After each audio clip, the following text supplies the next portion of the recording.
What the Bureau of Labor Statistics is reporting is that in July, 114,000 jobs were added. Remember, the expectation was 175,000 jobs. This is a dramatic decline from that.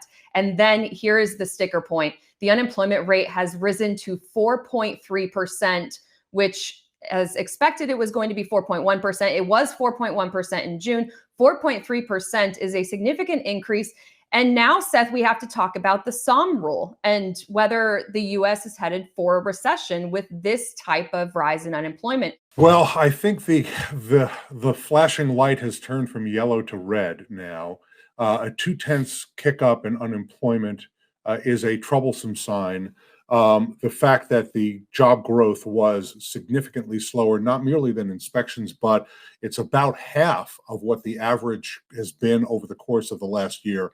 That is a meaningful slowdown. It's still a positive number. It's certainly not a sign of recession, but it absolutely is a warning sign. The other number that's just catching my eye as I'm going through the report is that the number of unemployed people increased by 352,000. That is a troublesome number. We are actually beginning to see a meaningful increase in the number of people who are unemployed. We also, although I haven't gotten to this number in this report, we have recently seen an increase in the number of people who've been unemployed long-term, meaning more than 27 weeks. That is a sign that people are having trouble finding jobs. And the Bureau of Labor Statistics is saying that changed little. It's 1.5 million in July. The number is up from 1.2 million a year earlier. And that number of long-term unemployed people, they account for more than 1/5 of all of the unemployed people in July. So it's not insignificant. And I think that what people are feeling out there, you talked about people being afraid to quit their jobs, that there may not be something else out there. It is taking people longer to find jobs, as we're seeing in the data.